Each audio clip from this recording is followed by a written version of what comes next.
केषु केषु च भावेषु चिंत्योसी भगवन्मया। भगवंताच्या कृपेने सर्व संतांच्या आशीर्वादाने पुण्यसलीला इंद्रायणी मातेच्या पावन तीरावर संजीवन समाधीस्थ ज्ञानोबारायांच्या या पवित्र अशा अलंकापूर नगरीमध्ये वारकरी शिक्षण संस्था आणि आळंदी देवस्थान यांच्या माध्यमातून सुरू असलेली आपली ही नित्याची ज्ञानेश्वरी प्रवचन सेवा, सेवेकरता उपस्थित माऊली स्वरूप असणारे सर्व भाविक भक्त, श्रोते सज्जन, माता भगिनी सर्वांच्या चरणी वंदन करून आपण सर्वांनी मिळून ही चिंतन सेवा या ठिकाणी करायची आहे। भगवान श्रीकृष्ण परमात्मा अर्जुनांचं निमित्त करून दिव्य असा गीतेचा उपदेश करतात आणि हा गीतेचा उपदेश ज्ञानेश्वर महाराजांनी ज्ञानेश्वरीच्या माध्यमातून आपल्याला सांगितलेला आहे। 10व्या अध्यायाचा आपला विषय सुरू आहे। 10व्या अध्यायातील 17व्या श्लोकाचं चिंतन आज आपल्याला करायचं आहे। अर्जुन महाराज भगवान परमात्म्याला प्रार्थना करतायत विभूती सांगण्याकरता म्हणून।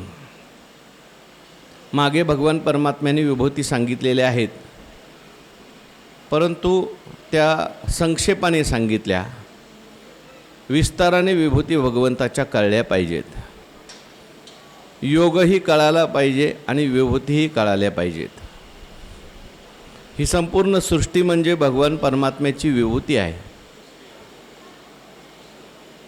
हे जोपर्यंत मनुष्याला कळत नाही तोपर्यंत मनुष्याच्या दुःखाची आत्यंतिक निवृत्ती होणार नाही आणि त्याला परमानंदाची प्राप्ती होणार नाही।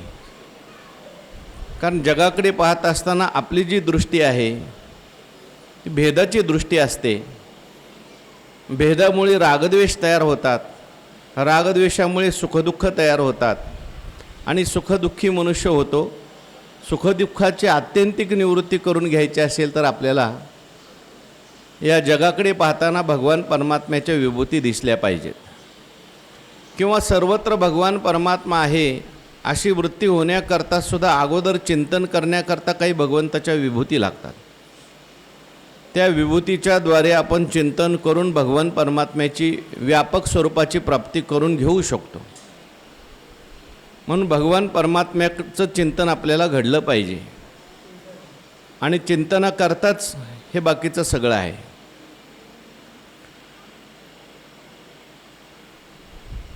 अखंडानंद सरस्वतींनी एक दृष्टांत सांगितला आहे। एक साधू महात्मा होते आणि त्यांच्याकडे एक सज्जन गृहस्थ गेले। प्रश्न विचारण्याकरता गेले आणि त्यांनी प्रश्न विचारला। म्हटले, महाराज, आम्ही घरचं काम करावं का देवाचं चिंतन करावं? घरचं काम करायला लागलं तर देवाचं चिंतन राहतंय आणि देवाचं चिंतन करायला लागलं तर संसारातलं काम राहतंय। नेमकं आम्ही काय करावं असा प्रश्न त्यांनी विचारला। हे महात्मा लोक जे असतात ते सांगण्याच्या पद्धती त्यांच्या वेगवेगळ्या असतात। अधिकार तैसा दावियेला मार्ग। तो सज्जन मनुष्य महात्म्याकडे गेलेला असताना जाताना त्याने एक सुंदर असा फुलांचा गुलदस्ता म्हणा किंवा फुलांचा गुच्छ बनवून तो घेऊन गेलेला होता। महात्म्याने काही उत्तर लगेच दिलं नाही। ते फुलांचा गुच्छ पाहण्यामध्ये महात्मे एवढे दंग झाले। किती सुंदर फुलांचा गुच्छ आहे, किती वेगवेगळ्या रंगाची फुलं आहेत, त्याचा काय सुगंध आहे, त्या फुलामध्येच गुंतले। तो मनुष्य 5 मिनटं झाले, 10-15 मिनटं झाले, तो म्हणायला लागला, महाराज, मी उगाच हा फुलाचा गुलदस्ता आणला। अहो, फुलाचा गुलदस्ता तुम्हाला दिला तर तुम्ही माझ्याकडे बघायलाही तयार नाही। माझ्याशी बोलावं, मला उत्तर द्यावं म्हणून मी हे तुमच्याकडचा फुलं आणलेली आहे। माझ्याशी तुम्ही बोललं पाहिजे। हा गुलदस्ता मी आणलेला आहे असं म्हटल्यानंतर त्या महात्म्याने ते गुलदस्ता दिला फेकून आणि म्हटले, बोला आता तुमचं काय म्हणणं आहे, मी आता तुमच्याबरोबरच बोलतो। त्या गुलदस्त्याला फेकून दिल्यानंतर ते सज्जनग्रस्त म्हणायला लागले, अहो महाराज, किती प्रयत्न करून मी गुलदस्ता आणला, किती पैसे खर्चून करून तुम्ही त्याला टाकून दिलं। ते महात्मे म्हणायला लागले, मग मी नेमकं काय करू सांग? ते गुलदस्ता बघू का तुझ्याकडे बघू? तो म्हणायला लागला, महाराज, दोन्ही बघा, आहे की नाही? थोडं गुलदस्ताही बघा, ज्याने आणलाय त्याच्याकडे बघा। पण माझ्या प्रश्नाचं उत्तर काय? म्हटलं तुझ्या प्रश्नाचं उत्तर हेच आहे. काय उत्तर आहे? मग दोन करायचं का एक करायचं? एक करायचं का दोन करायचं का काहीच करायचं नाही? म्हणजे ही सृष्टी जी आहे, आपल्या वाट्याला आलेलं कार्य आहे, हेही पाहिलं पाहिजे. सुरुवातीला ते बघितलंच पाहिजे. आणि त्याने आपली चित्तशुद्धी होते. कर्माने काय होते? चित्तशुद्धी होते. आणि भगवंताचं चिंतन केल्यामुळे बुद्धीची शुद्धी होते. तुम्ही कर्मच केलं नाही, चित्तशुद्धी नाही झाली, तर बुद्धिशुद्धी होऊन उपयोग काय? मग नुसते कर्मच करत बसले, बुद्धी शुद्ध नसेल तरीसुद्धा त्या ठिकाणी उपयोग नाही. बुद्धी शुद्ध झाल्याशिवाय परमात्म्याचं दर्शन आपल्याला होणार नाही, जीवनाचं सार्थक होणार नाही. म्हणून सुरुवातीला आपल्या वाट्याला आलेलं काम ईश्वराची सेवा म्हणून करा, तिकडेही लक्ष द्या. आणि मग त्याच्यातून वेळ काढून कामामध्ये काम, काही म्हणा राम राम, जाईल भवश्रम, सुख होईल दुःखाचे. मग हळूहळू आपली बुद्धी शुद्ध करत वाढवत सर्वत्र भगवान परमात्मा आहे असं आपल्याला चिंतन करायचं आहे. पण सर्वत्र भगवान परमात्मा आहे असं चिंतन लगेच घडत नाही. त्याच्याकरता अगोदर सुरुवात जी करावी लागते ती कुठल्या तरी एखाद्या ठिकाणी भगवंत आपलं मन लावावं लागतं. त्याला भगवंताची विभूती असं म्हणतात. म्हणून अर्जुन महाराज भगवंताला म्हणतात, कथम विद्यामहम योगिन्स स्वाम सदा परिचिंतयन. हे योगिन, भगवंताला या ठिकाणी अर्जुन महाराजांनी जे संबोधन वापरलं आहे ते योगिन. तुम्ही कोण आहात? योगी आहात. योगी म्हणजे काय? योगी जो असतो त्याच्याकडे अनेक प्रकारचं ऐश्वर असतं, अनेक प्रकारच्या सिद्धी असतात. योगी म्हणजे सतत तो त्या ठिकाणी जोडलेला असतो. तुम्ही सतत परमात्मा स्वरूपाशी जोडलेले आहात. अनेक त्या ठिकाणी तुमच्या ठिकाणी निरतिशय असं ऐश्वर्यादी शक्ती आहेत. तुम्ही त्या ठिकाणी केवळ योगी आहात असं नाही. भगवंताला तर गीतेमध्ये योगेश्वर म्हटलंय. काही ठिकाणी योग्यांचा बाप म्हटलंय. कुठं योग्यांचा बाप म्हटलंय? योगियांचा बापू, जयाचे दिठीचा संकल्पू जगवी, अशी एक ओवी आलेली आहे. मला थोडं थोडं आठवतं बरं का, सगळं नाही आठवत. ज्यांना आठवत असेल त्यांनी पूर्ण ओवी मोठ्याने सांगितली तरी चालेल. फक्त सांगणाऱ्याने थोडंसं जवळ बसायचं, मला ऐकू येतं. योगियांचा बापू असं म्हटलंय. भगवंताला अनेक ठिकाणी योगेश्वर म्हटलंय. आपल्या शेवटच्या श्लोकामध्ये आलेलं आहे, यत्र योगेश्वर कृष्णो यत्र पार्थो धनुर्धरा तत्र श्रीर. म्हणजे भगवान परमात्मा नुसता योगी नाही, सगळ्या योग्यांचा बाप भगवान परमात्मा. सगळे योग भगवान परमात्म्याला माहिती आहेत. सगळे योग आपल्या भक्तांना भगवान परमात्मा आणून देऊ शकतो. किंबहुना भगवंताकडे अशी शक्ती आहे की त्या शक्तीच्या द्वारे आपल्या भक्तांना सुद्धा योगाचा अनुभव भगवान परमात्मा आणून देतात. म्हणून भगवंताला इथे योगीन असं म्हटलं आहे. देवा तुम्ही योगी आहात आणि माझी अशी इच्छा आहे की त्वाम सदा परिचिंतयन कथम विद्याम. सतत मला तुमचं चिंतन घडलं पाहिजे. कारण तुम्ही मागे काय सांगितलं, जो सतत माझं चिंतन करतो तेषाम सततयुक्तानां भजतां प्रीतिपूर्वकम ददामी बुद्धियोगम तम येन माम पयांती. ते सतत जे माझ्याशी जोडलेले आहेत, सतत जे माझं चिंतन करतात त्यांना मी बुद्धियोग देतो, त्यांचं अज्ञान घालवतो. मग मलाही असं वाटतं की मला सतत तुमचं चिंतन घडावं. त्वाम सदा परिचिंतयन, सदा म्हटलेलं आहे म्हणजे नेहमी, आणि परी म्हटलेलं आहे म्हणजे सर्व ठिकाणी. सर्व देशात चिंतन घडलं पाहिजे, सर्व काळात चिंतन घडलं पाहिजे, आणि सर्व वस्तूत चिंतन घडलं पाहिजे. ते खरं चिंतन आहे. काही विशिष्ट ठिकाणी आपण बसलो की आपलं चिंतन घडतं. 1 तास प्रवचनात चिंतन घडलं, बाहेर घडेलच असं सांगता येत नाही. काही विशिष्ट कालात चिंतन घडतं, काही विशिष्ट वस्तूकडे पाहिलं की आपलं चिंतन घडतं. पण अर्जुनाला असलं चिंतन नको आहे, खंडित चिंतन. सतत चिंतन घडलं पाहिजे. कुठेही असलं तरी चिंतन चालू असलं पाहिजे. कोणत्याही काळामध्ये असलं तरी चिंतन चालू असलं पाहिजे. अगदी दुःखाचा काळ असू द्या, सुखाचा काळ असू द्या, अपघाताचा काळ असू द्या, कोणताही काळ असू द्या, चिंतन घडलं पाहिजे. कोणती वस्तू पाहिली तरी सुद्धा चिंतन घडलं पाहिजे. आपल्याला सगळ्या वस्तू घडल्यानंतर चिंतन घडेल असं सांगता नाही. चांगल्या अनुकूल वस्तू घडत्या तर कधी कधी चिंतन घडतं, प्रतिकूल वस्तू आली की चिंतन सुटून जातं. म्हणून त्वाम सदा परिचिंतयन शब्द अर्जुनांनी वापरला आहे. सतत मला तुमचं चिंतन घडलं पाहिजे. हो बघा, चाललं चिंतन, झालं बंद. थोडं 5 मिनटं ऐकलं, असं चिंतन आपलं चालू आहे. त्यामुळं आपल्याला काय सतत चिंतन घडणार नाही. पार देवळात जा, आळंदीत जा, नाही तर कुठंही जा, त्या ठिकाणी चिंतन सतत घडलं पाहिजे, नेहमी घडलं पाहिजे. म्हणून तो आम सदा चिंतन. चिंतन तरी कशा करता करायचं आहे? अर्जुन महाराज भगवान परमात्म्याला म्हणतात, कथम विद्याम अहम अहम त्वाम कथम विद्याम. म्हणजे काय? मी तुला कशा पद्धतीने जाणू, मला तुला जाणलं पाहिजे.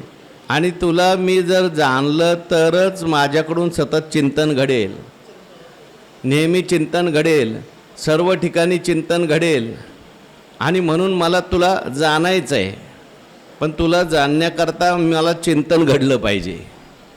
कारण चिंतन घडल्यानंतरच त्या ठिकाणी, आता आपल्यालाही सतत चिंतन करायचं काय, कोणी आलं काय आणि कोणी गेलं काय,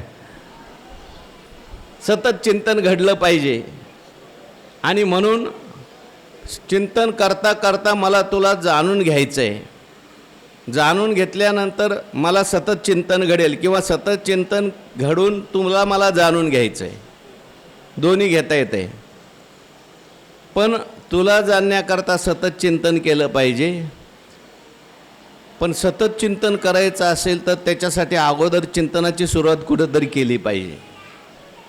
तर सतत चिंतन घडेल, सर्व वस्तू चिंतन घडेल, सर्व काळात चिंतन घडेल. आणि त्यामुळे केषु केषुच भावेषु चिंत्योषी भगवन मया मया केषु केषुच भावेषु चिंतः असि. म्हणजे माझ्याकडून कोणत्या कोणत्या भावामध्ये तुझं चिंतन केलं जाणं योग्य आहे. कोणत्या कोणत्या भावात, कोणत्या कोणत्या वस्तूत, कोणत्या कोणत्या पदार्थात, कोणत्या कोणत्या विभूतीमध्ये मी तुझं चिंतन करायचं हे मला तू सांग. म्हणजे त्या विभूतीचं मी चिंतन करील. चिंतन विभूतीचं करता करता अनेक विभूतींचं चिंतन करील. आणि विभूतीचं चिंतन करता करता मला सतत चिंतन घडेल, किंवा विभूतीचं चिंतन करता करता मला सर्वत्र तू आहेस असं ज्ञान होईल. आणि सर्वत्र जर तू असं आहेस असं ज्ञान झालं तर मला सतत चिंतन तुझं घडत राहील. म्हणून त्या ठिकाणी मला तुझ्या ह्या विभूती सांगितल्या पाहिजेस, तरच मला त्या ठिकाणी चिंतन घडेल. म्हणून केषु केषुच भावेषु चिंत्योसी भगवन मया. भगवन इथे म्हटलेलं आहे. तसं पाहायला गेलं तर तुम्ही सर्व गुणांनी युक्त आहात. अनंत गुण, अनंत शक्ती तुमच्यामध्ये आहात. तुम्ही साक्षात भगवान आहात. सर्व शक्ती जाणता तुम्ही, सर्व काही विभूती जाणता. मला तुमच्याशिवाय दुसरं कोणी विभूती सांगू शकणार नाही, योग सांगू शकणार नाही. तुम्ही भगवान आहात. म्हणून कोणत्या कोणत्या तुमच्या विभूती आहेत, मुख्य मुख्य विभूती कोणत्या कोणत्या भावामध्ये. भाव म्हणजे इथे पदार्थ, वस्तू, तत्व, या कोणत्या कोणत्या वस्तूमध्ये, कोणत्या कोणत्या पदार्थात, कोणत्या कोणत्या भावामध्ये मला तुमचं चिंतन घडलं पाहिजे. मला तुमचं चिंतन करायचं आहे. मग चिंतन करण्यामध्ये तुम्ही चिंतन करण्याकरता कुठे कुठे चिंतन करण्याकरता तुम्ही योग्य आहात, अशा मला तुमच्या काय सांगा, विभूती सांगा. म्हणून श्लोकामध्ये अर्जुनांनी भगवंताला ही प्रार्थना केली. आता ज्ञानेश्वर महाराजांनी त्याच्यावर काय लिहिलं आहे ते आपण पाहूया. जी कैसे मिया तू ते जाणावे. आदरार्थी शब्द वापरला. जी कैसे मिया तू ते जाणावे. तू ते मिया कैसे जाणावे. मी तुला कसं जाणावं. मुख्य मला काय करायचं आहे, तुम्हाला जाणायचं आहे. काय जाणोनी सदा चिंतावे. आणि कशाला जाणल्यानंतर सतत मला तुमचं चिंतन घडेल. पहिलं तर मी तुम्हाला कसं जाणू.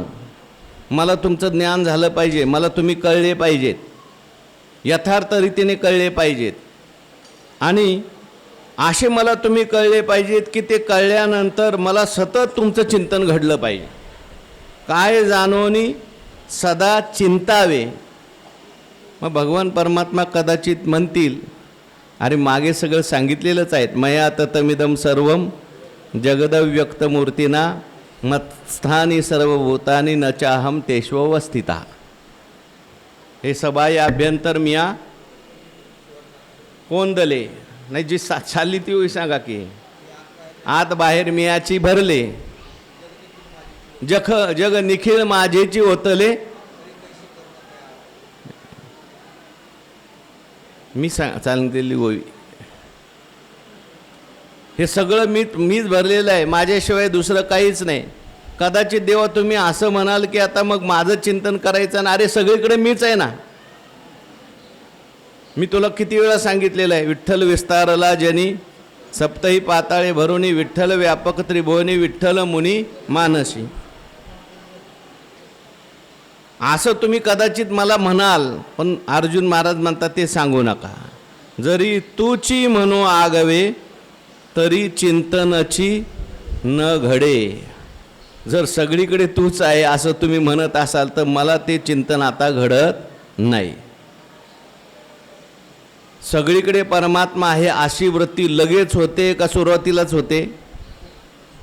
होतच. ज्याची स्थूल बुद्धी आहे तो अजून चिंतनाला लागलेलाच नाही. आणि आल्या आल्या त्याला गुरूंनी सांगितलं, अरे सगळीकडेच भगवान परमात्मा आहे. जे जे दृष्टी दिशे ते ते हरिरूप. पूजा ध्यान जप त्याशी नाही. तो म्हटला बरं झालं अगोदरच आळशी. पूजाही करायची गरज नाही. ध्यान करायची गरज नाही. जप करायची गरज नाही. कंटाळा होताच मला त्याचा आधी. त्यात गुरूंनी सांगितलं, अरे सगळं ब्रह्मच आहे. सगळा परमात्माच आहे. मी ब्रह्म तू ब्रह्म. मग आता कोणी ध्यान करायचं आणि कोणी पूजा करायची. गुरुजी सांगतात मी राणी तू राणी मग पाणी कोण आणि. सर्वत्रच परमात्मा आहे. मग कशाला वैराग्य पाहिजे. कशाला त्याग पाहिजे. सर्वच जर भगवत स्वरूप आहे तर मग लगेच ध्यान घडणार नाही. लगेच चिंतन घडणार नाही. सुरुवातीला कुठेतरी एका विभूतीत ध्यान करावं लागतं. तिथे मन करावं लावावं लागतं. बाकीचं सगळीकडचं मन काढावं लागतं. कारण सर्वत्र भगवान परमात्मा आहे अशी वृत्ती अधिकारी लोक जे आहेत ते या मार्गानेच गेलेले आहेत पुढं. कांदा मुळा भाजी अवघी. एक जण म्हटलं म्हणून मी रोज कांदा खातो. कारण तुकारा ना सावता महाराजांनी सांगितले कांदा मुळा भाजी अवघी विठाबाई माझी. म्हणून एखाद्या वेळेस असा मनुष्य स्वैराचारात सुद्धा प्रवृत्त होईल. अशा मनुष्याला संसारातून वैराग्य निर्माण होणार. तो म्हणतो मग देव सगळीकडेच आहे ना. चला ना वारीला. आणि मग माझ्या घरी काही देव नाही का. वारीलाच जायची काय गरज आहे. हो. पैसा मारो परमेश्वर पत्नी मेरी गुरु बाल बच्चे साधू संत सेवा असं म्हणणारे लोक आहेत. घरातच देव आहे. त्या ठिकाणी सर्वच ठिकाणी देव आहे. यांच्यात काही देव नाही का. आहे. परंतु तशी तुझी वृत्ती आहे का. फक्त तुला त्यांच्यातला देव दिसतो. बाकीच्यातला सगळ्यातला दिसतो का. नाही दिसत. म्हणून अगोदर जे आहे असं लगेच चिंतन घडत नाही. सर्वच ठिकाणी परमात्मा आहे असं म्हणून ध्यान घडेल का. कशाचं ध्यान करायचं. काही नाही. सर्वत्र भगवान परमात्मा आहे. मनाला काहीतरी आलंबन लागतं. ध्यान करण्याकरता काहीतरी गोष्ट लागते. म्हणून भगवान परमात्म्याला अर्जुन महाराज म्हणतात, अगोदर कुठेतरी एका ठिकाणी मन लावावं लागतं, बाकीचं सगळं काढावं लागतं. त्या ठिकाणी मन लागल्यानंतर ते एकाग्र होतं. एकाग्र झाल्यानंतर मग पुढे ते शुद्ध होतं, स्थिर होतं. स्थिर झालेल्या शुद्ध झालेल्या चित्ताला भगवंताचा साक्षात्कार होतो. आणि मग असे संत जे असतात ते म्हणतात, जे जे दृष्टी दिसे ते ते हरिरूप. त्यांच्या दृष्टीने त्यांना मग परमात्माच दिसतो सगळा. परंतु ती अवस्था ज्याला प्राप्त झालेली नाही त्याने अगोदर त्याला सगळीकडे परमात्मा आहे असं चिंतन घडू शकत नाही. म्हणून अर्जुन महाराज म्हणतात, जरी तूच म्हणू आगवे, जर सगळं तूच आहे असं जर तुम्ही देवा म्हणाल तर मग चिंतनाची न घडे, चिंतन माझ्याकडून घडणार नाही. सर्वच परमात्मा आहे, मग मी सुद्धा परमात्मा आहे, मग मी माझं कसं काही चिंतन करायचं असा प्रश्न निर्माण होऊ शकतो. म्हणून त्या व्यापक स्वरूपाचं लगेच आम्हाला चिंतन घडत नाही, तसा साक्षात्कार आपल्याला लगेच होऊ शकत नाही.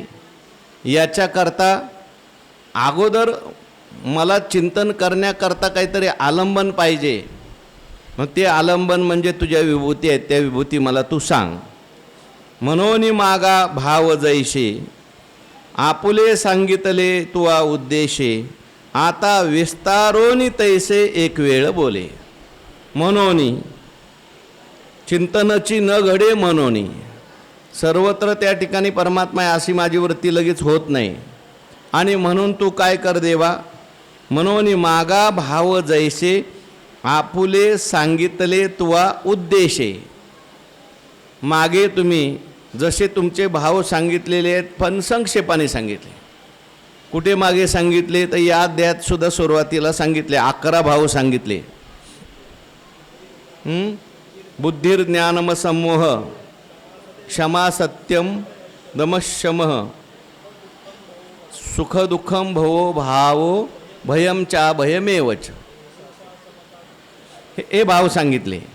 त्यानंतर पुढे महर्षया सप्तपूर्वे चत्वारो मनवस्तता, तिथे 11 भाव सांगितले. या अध्यायात सांगितलेलेच आहेत भाव, म्हणजे ह्या विभूती सांगितलेल्या आहेत. मागे 7व्या अध्यायात काही विभूती सांगितलेल्या आहेत, काही 9व्या अध्यायात विभूती सांगितलेल्या आहेत. पण देवा तुम्ही ते सांगत असताना संक्षेपाने सांगितलं, मला थोडंसं विस्ताराने ऐकायचं आहे. म्हणून आपुले सांगितले तुआ उद्देशे, उद्देश म्हणजे संक्षेपाने सांगितले. आता विस्तारोनी तैसे एक वेळ बोले. आता तेच तुमचे भाव आहेत, तुमच्या ज्या काही विभूती आहेत ते तुम्ही आता विस्ताराने सांगा.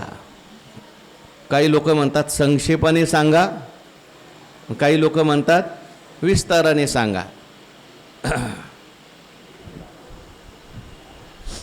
कधी कधी अर्जुनाने संक्षेपाने सांगा म्हटलंय, कधी कधी विस्ताराने सांगा म्हटलंय. कधी कधी विस्ताराने सांगावं लागतं, कधी कधी वेळ कमी असेल तर संक्षेपाने सांगावं लागतं, आणि वेळ जास्त असेल तर विस्ताराने सांगावं लागतं. श्रोत्यांना आवडत असेल तर संक्षेपाने सांगायचं, आणि आवडत नसेल तर, आवडत असेल श्रोत्यांना तर काय सांगावं लागतं, विस्ताराने सांगावं लागतं. अर्जुन महाराजांना आवडतंय म्हणून विस्ताराने सांगा म्हणतात बरं का.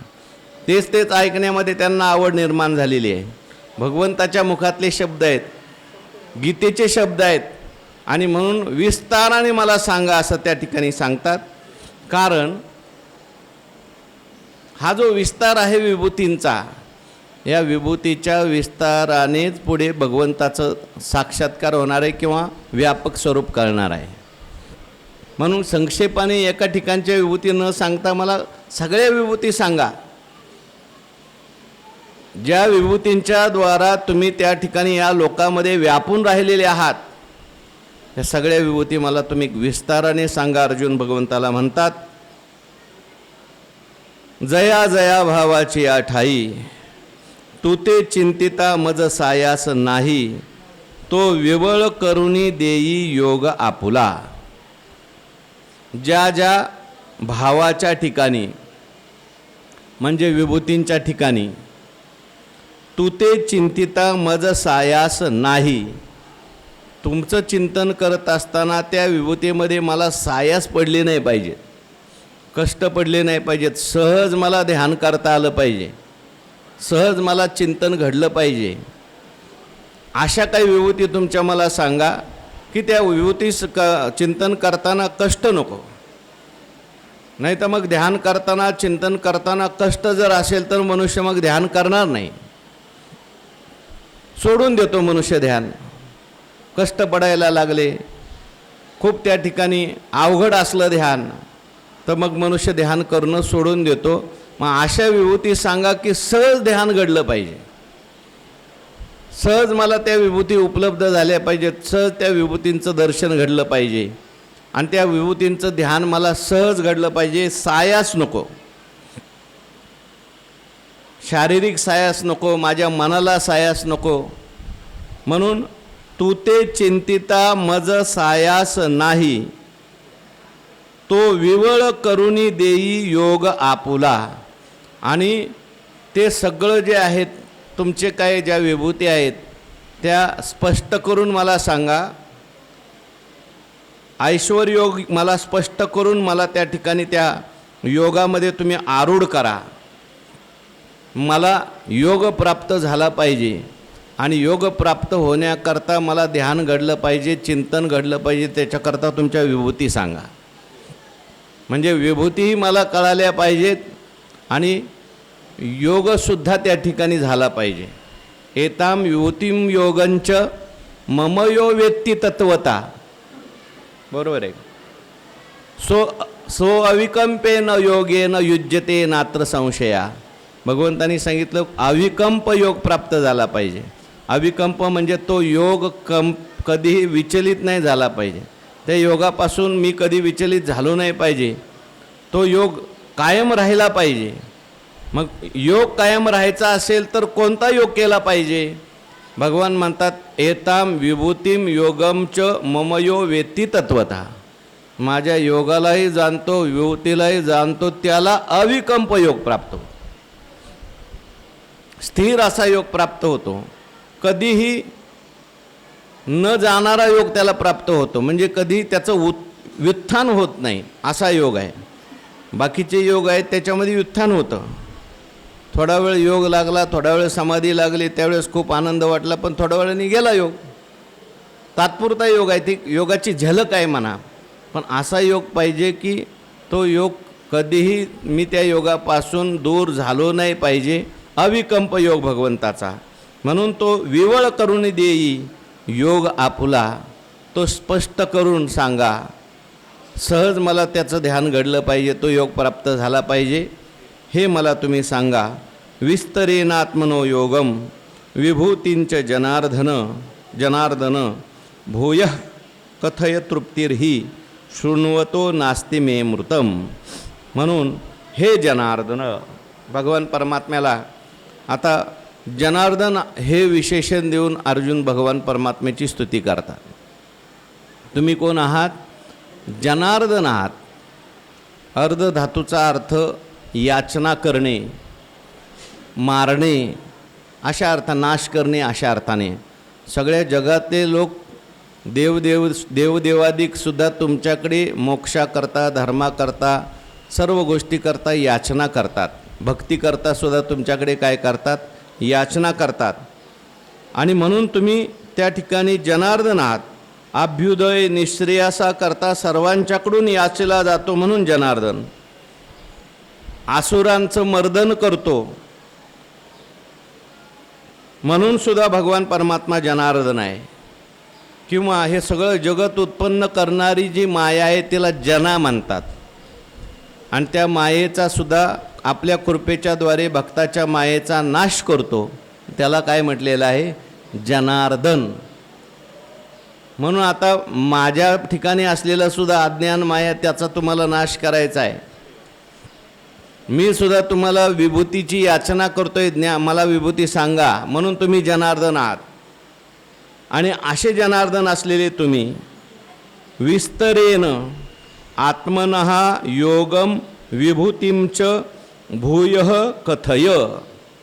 विस्ताराने सांगा. काय सांगायचं आहे? आत्मनः योगम विभूतींच, म्हणजे तुमचा योगसुद्धा मला